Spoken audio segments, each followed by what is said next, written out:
வணக்கம். இஜக் ஃப்ரம் ஜவாது வட்டி புது பவர் ரைட்டர் அப்படிங்கிற யூடியூப் சேனல் மூலமாக உங்களை மீண்டும் சந்திப்பு ரொம்ப மற்ற மகிழ்ச்சி. அத்தோடு எங்கள் சேனலை சப்ஸ்கிரைப் பண்ணுங்கள், பெல் பட்டன் அழுத்த மறந்துடாதீங்க.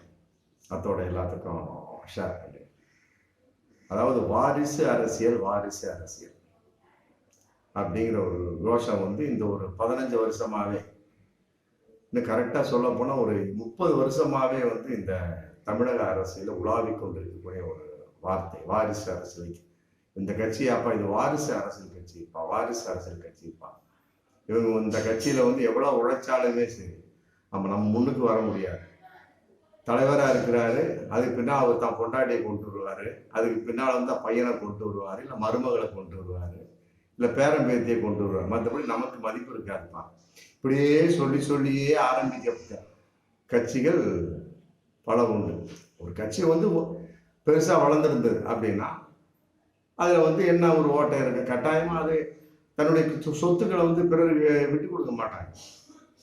நம்ம திமுகவே அதுக்கு அற்புதமான உதாரணம். ஆமாம், அந்த கட்சியை எதிர்த்து ஏகப்பட்ட அரசியல் களங்கள் என்று பார்க்கப்பட்டன. அதான் பகிரங்கமான உண்மை. அப்படி பார்க்கப்பட்ட வகையில் மதிமுக. ஆமாம், அதே நேரத்தில் அதிமுக கூட அது வெளிப்பாடாக கொஞ்சம் இருந்தது. அவர் கணக்கு கேட்டு போனாரு, அவரு திருப்பி வாரிசு அரசியல் கான்செப்ட்.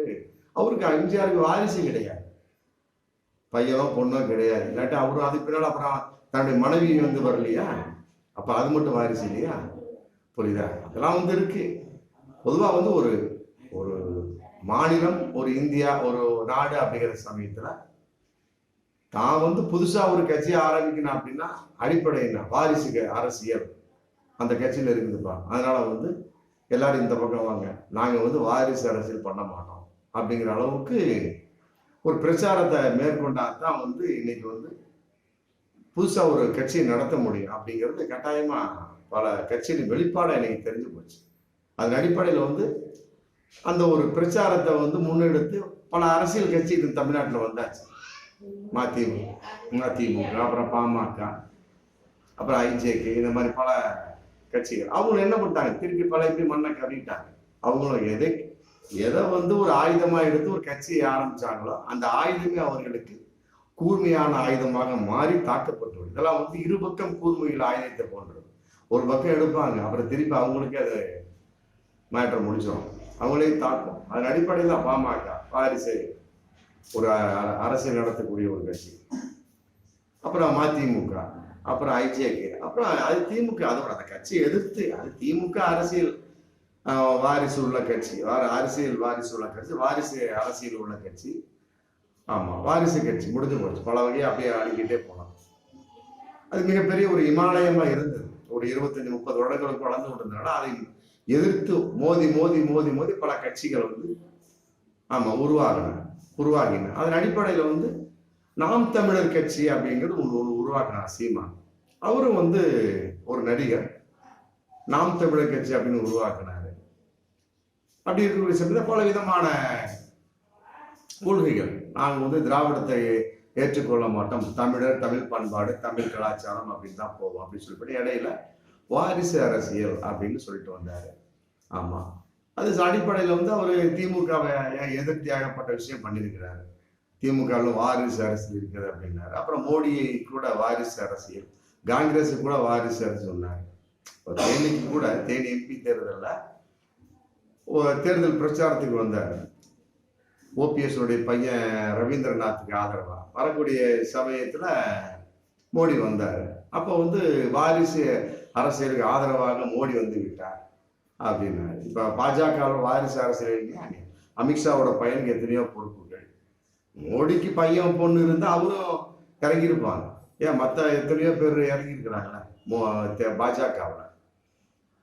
அதே மாதிரி காங்கிரஸ் அது வாழையடி வாழை அப்படியே வந்துட்டு இருக்கு. அவன் ஜவஹர்லால் நேரு, இந்திரா காந்தி, அப்புறம் ராஜீவ் காந்தி, அப்புறம் சோனியா காந்தி, அவர் மனைவி ராஜீவ் மனைவி சோனியா காந்தி, அப்புறம் ராகுல் காந்தி, அப்படியே போயிட்டு இருக்கு. இதெல்லாம் எதிர்த்து தன்னுடைய கட்சியை உருவாக்கியவர், ஒரு தனக்கென்று ஒரு களத்தை உருவாக்கியவர், நிர்ணயம் பண்ணவர் தான் நடிகர் சீமான். ஆமா, அதன் அடிப்படையில் அவருக்கு ஏகப்பட்ட தொண்டர்கள் உருவாகினாங்க. ஒவ்வொரு தேர்தலையுமே வந்து ஒரு சதவீதம் ஏறிட்டே தான் போகும். இந்த அளவுக்கு இப்ப இருக்கக்கூடிய சமயத்துல போன இதுல வந்து 6.7%. இந்த வகையில வந்து 10% வாக்காளர் இருக்கிறார்கள் அப்படிங்கிற ஒரு ஆய்வின் வெளிப்பாடு இன்னைக்கு நாம் தமிழர் கட்சியில சீமான் அடைப்புல போயிட்டு இருக்கு.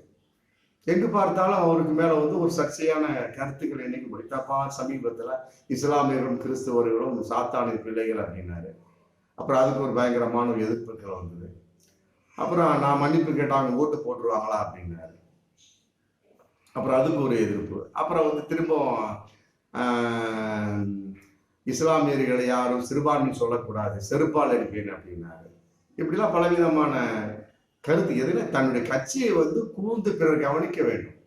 ஆமா, அதன் அடிப்படையில் வந்து பலவிதமான கருத்துக்களை, பலவிதமான விமர்சனங்களை, ஆமா இப்படிப்பட்ட எதிர்ப்புகள் வந்தாலும் சரி அதை நீந்தி செல்ல வேண்டும் அப்படிங்கிற பல வகையில வந்து சீமான் போன்றவர்கள் பல விதமா தன்னுடைய கட்சி இன்னைக்கு அவர் நடத்திட்டு தான் இருக்காங்க. எம்ஜிஆர்னா கண்ணாடி, இது தொப்பி, மற்றபடி வந்து கருணாநிதினா கண்ணாடி, அண்ணான்னா மூக்குப்பொடி, ஜெயலலிதா அம்மையார்னா மேக்கப்பு டூல்ஸு அப்படிங்கிற மாதிரிலாம் ஒரு கருத்துக்கள்லாம் சொல்லி தன்னுடைய கட்சியை பலவிதமா இன்று வரை வளர்த்து கொண்டிருப்பது தான் நடிகர் சீமான். அதன் அடிப்படையில் வந்து இப்போ டோட்டலாகவே நம்ம பார்க்கக்கூடிய ஒரு சமயம் அப்படிங்கிற ஒரு சமயத்தில் அரசியல் அப்படின்னாலே வந்து அது வாரிசு அப்படிங்கிற ஒரு கான்செப்ட் இன்னைக்கு வந்தாச்சு. எப்படிப்பட்ட கட்சியாக இருந்தாலும் சரி, தனக்கு ஒரு மனைவி இருந்தாலும் சரி, மற்றபடி பையன் பொண்ணு யார் இருந்தாலும் சரி, தன் அரசியலை தான் ஒன்று நிலைநிறுத்துவாங்க அப்படிங்கிற வகையில் இப்போ தேமுதிக கூட பிரேமலதா வந்து நிலைநிறுத்தியாச்சு. அவசரமாக பொதுக்குழு கூட்டி டாக்டர் டேட் கொடுத்துட்டாங்க விஜயகாந்த். உடனே வந்து அவசரமாக பொதுக்குழு கூட்டி தன்னை வந்து பொதுச் செயலாளராக நிலைநிறுத்தி கொண்டார். தேமுதிகவோட பொதுச் செயலர் இன்னைக்கு வந்து பிரேமலதா. ஆமாம், அதன் அடிப்படையில் எம்ஜிஆர் பின்னால அவங்களுடைய மனைவி, அப்புறம் அதன் அடிப்படையில் வந்து ஜெயலலிதா அம்மையார், அப்புறம் சசிகலா அவங்களும் பொதுச் செயலாளராக இருந்தால் சிறைக்கு போகிறதுக்கு முன்னால இருந்தாங்க அதிமுக. அப்புறம் எடப்பாடி பழனிசாமி அது தனியாக ஒரு ரூட்டை போட்டு விட்டார். அது விடுங்க, அது அப்புறம் பார்த்த அது தனி வீடு. அது இப்போ வந்து சசிகலாவையும் வந்து முன்னிறுத்தி பாஜக ஒரு திட்டம் போட்டுருக்குறாங்க. 3 பேர் 4 பேர் ஒன்றா சேர்ந்துருக்கப்பா, மற்றபடி வந்து சசிகலா தான் தலைவர், அதுக்கு பின்னால் யாரும் பொதுச் செயலாளர் இருந்துட்டு போங்க, மற்றபடி அதை வைக்கிற சமயத்தில் நம்ம வந்து மிகப்பெரிய ஓட்டு வங்கியை சம்பாதித்து விடலாம், நம்ம தான் திமுக விட நம்ம பெரிய ஆளாக வந்துடலாம் அப்படின்னு பாஜக இன்னைக்கு சமீபத்தில் ஒரு 10 நாட்களாக திட்டம் போட்டதாக ஒரு தகவல். அதன் அடிப்படையில் வந்து இபிஎஸ்க்கு தகவல் சொல்லியாச்சு. இந்த மாதிரி போட்டு எடுத்துட்டு கிடக்குறீங்க, ஜனவரி 19 வந்து பொதுக்குழு சம்பந்தப்பட்ட விசாரணை உச்சநீதிமன்றத்தில் வரப்போகுது, எப்படிப்பட்ட முடிவாக இருந்தாலுமே சரி அதை பற்றி ஒன்றும் கிடையாது. ரெண்டாவது, எடப்பாடி மேலே ஏகப்பட்ட கேசஸ் இருக்கு. ஆமாம், மோசடி வழக்குகள், மற்றபடி ஏகப்பட்ட கேசஸ்லாம் இருக்கு. அதன் அடிப்படையில் பார்க்கின்ற போது அமலாக்கத்துறை வச்சு அப்புறம் பாஜக மிரட்டுவாங்களா இல்லையா? அவங்களுடைய மாஜி அதிமுக அமைச்சர்கள் மேலே ஏகப்பட்ட கேசஸ் இருக்கு. இந்த மாதிரி 6 கையெழுத்து போட மாட்டேன்னாரு. மு.க. ஸ்டாலின் போய் சந்திச்சுட்டு வந்தாரு. காரணம் உச்சநீதிமன்றம் வைத்த கொட்டு முடிஞ்சு போச்சு. இப்போ சைன் போட்டாரு. இப்போ ஒவ்வொன்றா விஜயபாஸ்கர் மற்ற சோமன்ஸ் ஏகப்பட்டு இருக்கக்கூடிய அனைத்து மாஜி அதிமுக அமைச்சர்கள் வழக்கு தொடரப்படக்கூடிய ஒரு சூழல். இதெல்லாம் இருக்கக்கூடிய சூழல் டோட்டலாக பாஜக ஒரு முடிவு வந்துடுறாங்க. ஆமாம், ஏன்னா இது பெண்களை வந்து முன்னிறுத்தக்கூடிய ஊர் தமிழகம். இந்தியாவை பொறுத்த வரைக்கும் அதான். அதுல குறிப்பா வந்து தமிழகம் வந்து பெண்களுக்கு மதிப்பு கொடுக்கக்கூடிய ஒரு விஷயம். பொம்பளையா பரவாயில்லப்பா, அவங்களாம் அப்படி செஞ்சிருக்க மாட்டாங்க, இப்படி செஞ்சிருக்க மாட்டாங்க, ஒன்றும் கிடையாது. செம்பரம்பாக்கம் ஏரியில ஃபுல்லா தண்ணி நிரம்பி இருக்கு. அந்த மாதிரி தூங்கிட்டு இருக்காங்க, கதவை தட்டினாங்க, அந்த மாதிரி எந்திரிக்கல, தூங்கிட்டு இருக்கிறாங்க. திரும்ப வந்து எந்திரிச்ச சமயத்தை இந்த மாதிரி ஃபுல்லாக திறந்து விட்டாங்க. ஊருக்கு 2000 பேர் தண்ணி வந்துருச்சு. ஆமா, அதை வந்து அன்னைக்கு கூட பெருசாக பேசுற எந்த மக்களும். ஆனா இன்னைக்கு கொஞ்சம் கொஞ்சமாக திறந்து விட்டு மிக்ஜாம் புயலை சமாளித்தார்கள் திமுகவினர். ஆனா அந்த தலைமையில ஒரு ஆண்டு இருக்கிறார் மு.க. ஸ்டாலின் அப்படிங்கிறாங்க. அதனால வந்து மக்கள் வந்து குறை சொன்னதான் சொன்னான். அன்னைக்கு ஒருத்தர் சொல்றாருங்க, மனசாட்சி இல்லாம பேசுகிறார். நான் பகிரங்கமா சொல்றேன், 2015 ஜெயலலிதா அம்மையார் எவ்வளோ காரியங்கள் செஞ்சாங்க. இந்த 2023 திமுக அரசு ஒண்ணுமே செய்யல. உடனே 6000 கொடுத்தாங்க, அவரே வாய் மூடிட்டார். அப்போ வந்து இங்க ஜெயலலிதா அம்மையார் அப்படின்லாம் கிடையாது. பொதுவா பெண்களை வந்து ஒரு மானசீகமாக, தெய்வீகமாக, மற்றபடி மரியாதையாக, பாவம் அப்படிங்கிற ஒரு அப்பிராணியாக பார்க்கக்கூடிய ஒரு ஊர் தான், மாநிலம் தான் தமிழகம். அதன் அடிப்படையில் வந்து இன்னைக்கு வந்து சீமானுக்கு அந்த விஷயம் வந்தாச்சு. 2 நாளைக்கு முன்னாடி நடந்த பொதுக்குழு கூட்டத்தில் மாநகரத்தில் தன்னுடைய மனைவியை முன்னிறுத்தி விட்டார் அப்படிங்கிறது பகிரங்கமான ஒரு தகவலா நீ போயிட்டு. நாம் தமிழர் கட்சியினுடைய பொதுக்குழு வானகரத்தில் நடந்த 2 நாளைக்கு முன்னாடி முன் சீட்டெல்லாம் எல்லாரும் உட்கார்ந்துருப்பாங்க விஐபிஸ். மற்றபடி அவருடைய மனைவி கையொழி அம்மாவும் உட்கார்ந்துருக்கிறாங்க. அப்புறம் மேல் சீட்டில் மேடையில் எல்லாரும் உட்காருவாங்க இல்லையா, எல்லாரும் ஒவ்வொருத்தவங்களும் உட்காரக்கூடிய சமயத்தில் தன் பக்கத்தில் ஒரு இருக்கையை போட்டு மேலே ஏறி வந்து உட்காருமா சொல்லிட்டு தனக்கு பக்கத்தில் உட்கார வச்சுக்கிட்டாங்க சீமான். அது வந்து இன்னைக்கு மிகப்பெரிய ஒரு பிரச்சனையா போயிட்டு இருக்கு, வைரலாகவும் போயிட்டு இருக்கு. ஏன்னா அரசியல் வாரிசு அரசியல், குடும்ப அரசியல் அப்படின்னு பேச அதற்கு எதிர்ப்பான தன்னுடைய கட்சியை கொண்டு வந்தவர் தான் நடிகர் சீமான். இன்னைக்கு வந்து தன் மனைவியை வந்து பொதுச் செயலராக துடித்து கொண்டிருக்கிறார் அப்படிங்கிற ஒரு தகவல் போயிட்டு இருக்க சமயத்தில் தொண்டர்களை கொதிக்க மாட்டார்கள் அப்படிங்கிற பகிரங்கமான உண்மை இருக்கு இல்லையா, அதையும் ஒப்புக்கொள்ளக்கூடிய இருக்கிறாங்க. மதிமுக பாருங்க அப்படிதான் எதிர்ப்பு வந்தது. திருப்பூர்ல ஒரு நிர்வாகி எதிர்ப்பு தெரிவிச்சாங்க. அட போடான்னு தூக்கி எறிஞ்சு போட்டு இன்னைக்கு தான் பையனை போட்டு ரன் பண்ணிட்டு போயிட்டு இருக்கிறாரு யாரு, வைகோ. அது மாதிரிதான் எதிர்ப்பு இருக்கத்தான் செய்யும். இன்னைக்கு வந்து அந்த எதிர்ப்பை மீறி சீமான், நாம் தமிழர் கட்சி சீமான் தன் மனைவியை பொதுச் செயலாளராக்க துடிக்கின்றார் அப்படிங்கிறது இன்னைக்கு ஒரு தகவலா போயிட்டு இருக்கு. அப்ப வாரிசு அரசியல் இத்தனை நாள் குப்பு கொண்டதுக்கு என்ன அர்த்தம் இருக்கு? அப்ப சீமான் சொன்னதெல்லாம் ஒரு அரசியல் தானே. வாரிசு அரசியல் சொல்லி அதையுமே ஒரு அரசியலாக பார்த்து விட்டு நாம் போக வேண்டும், கடந்து விட வேண்டும் தான் இதனுடைய உண்மை. இதெல்லாம் வந்து நோண்டி பார்த்துட்டுலாம் இருக்க முடியாது. பல கோடி சொத்து நாம் தமிழர் கட்சி சீமான் சேர்த்துருப்பார். எங்க போனாலும் வந்து ஒரு குறிப்பிட்ட ஹோட்டல் 5 ஸ்டார்லாம் தங்கக்கூடிய ஒரு சூழல். அவன் ஏதோ 40,000 டிஷர்ட் போட்டது கூட அவருக்கு மிகப்பெரிய பிரச்சனை வந்தது. அந்த டிஷர்ட் வந்து 40,000. அப்புறம் குறிப்பிட்ட ஒரு ஹோட்டல்லாம் இருக்கு, ரேடிசன் ப்ளூ அப்படிங்கிற ஹோட்டல்லாம் தங்குவாராம். தன்னை ஏழ்மையாக காட்டிக் கொண்டிருக்கக்கூடிய சீமான் பணக்காரராகத்தான் இருந்து கொண்டிருக்கிறார் அப்படின்னு பகிரங்கமான உண்மை. அந்த சொத்தை பாதுகாக்கணும் இல்லையா?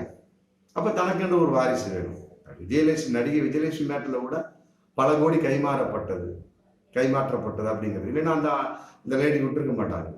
அதுக்கு சப்போர்ட் வீரலட்சுமி. ஆமா, அந்த மாதிரியே அந்த வீரலட்சுமிக்கே வந்து ஒரு மதிப்பெல்லாம் பண்ணிட்டாங்க 2 பேருமே. குறிப்பாக விஜயலட்சுமி. நடிகை சீமான் அப்படி ஒன்றும் பண்ணல. வீரலட்சுமியை வந்து தமிழர் முன்னேற்றப்பட வீரலட்சுமி வந்து அந்த நடிகை விஜயலட்சுமி வந்து கொஞ்சம் கூட அவ்வளவு தூரம் அந்த அம்மா வந்து மதிப்பு மரியாதை கொடுத்து அந்த அம்மாலையும் மதிக்கல. அப்படி இருக்கக்கூடிய சமயத்துல எவ்வாறு வந்து விஜயலட்சுமிக்கு பல கோடி கைமாற கொடுக்கப்பட்டது அப்படிங்கிற பகிரங்கமான ஒரு கேஸ் ஃபைல் பண்ணியாச்சு, மூடியாச்சு. வளசரவாக்கம் மகளிர் போலீஸார் வந்து க்ளோஸ் பண்ணிட்டாங்க, முடிஞ்சு போச்சு.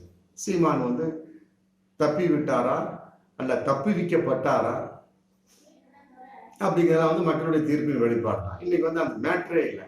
காரணம் என்ன? பணம் தான். அப்ப அந்த பணத்தை பாதுகாப்பதற்கு ஒரு அரசியல் வாரிசு வேணும். எல்லா அரசியல்வாதியும் அப்படித்தானே முடிஞ்சு போச்சு. கருணாநிதி, அதுக்கு பின்னால மு.க. ஸ்டாலின், அதுக்கு பின்னாடி இன்னைக்கு உதயநிதி ஸ்டாலின் வந்துட்டு இருக்கிறாங்க. ஆமா, அது மாதிரி அரசியல் வாரிசு. காங்கிரஸ்லயும் தேமுதிக, பாமக, அப்புறம் மதிமுக அடிக்கிட்டே போகலாம். அதிமுக பொறுத்த வரைக்கும் யாரும் எந்த ஒரு எம்ஜிஆருக்கு யாரும் வாரிசு கிடையாது.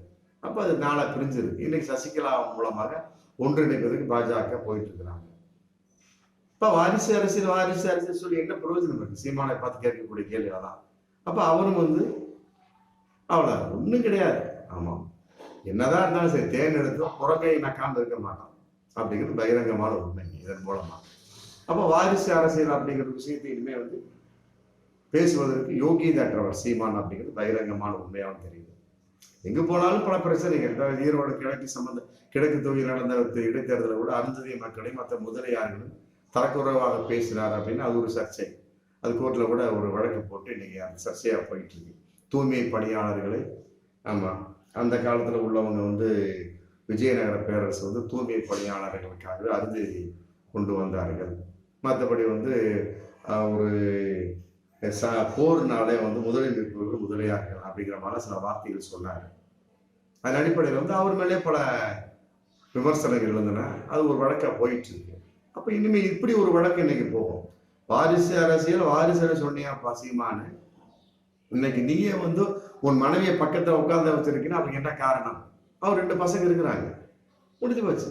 இப்ப மனைவியை கொண்டு வந்துட்டார். தேமுதிக அவளை பிரேமலா தான் வந்த மாதிரி, எம்ஜிஆர் வந்து தன் பின்னால் ஜானகி உட்கார்ந்த மாதிரி புரிஞ்சுக்கலாம். மதிமுக வைகோ வந்து தன் பையனை உட்கார்ந்து கொண்ட மாதிரி சீமான் வந்து தன் மனைவி கொண்டு வந்துட்டார். கீழே உட்கார்ந்திருந்த முதல் சீட்டில் உட்கார்ந்த மனைவியை மேல வந்து உட்காருமா அப்படின்னு தனக்கு பக்கத்துல உட்கார வச்சுட்டாரு. அப்புறம் அவ்வளவு அடுத்து அவங்க தான் பொதுச் செயலாளர் அப்படிங்கிற ஒரு தகவல் இன்னைக்கு போயிட்டு இருக்கு. அதன் அடிப்படையில் சொத்துக்களை பாதுகாக்க வேணும். அப்புறம் அதுக்கு பின்னால என்ன பண்ண முடியும்? ஒருங்கிணைப்பாளர் நாம் தமிழர் சீமான், அப்புறம் ஒருங்கிணைப்பாளர் அவருக்கு பின்னால ஒரு பையன் தான் வருவார். அதுல எந்த ஒரு மாற்று கருத்துமே கிடையாது. அப்படிங்கிறதா வந்து இந்த அரசியல் வட்டாரத்தில் பேசப்படக்கூடிய ஒரு தகவலா இருந்துகிட்டு இருக்கு. அதுதான் உண்மையும் கூட.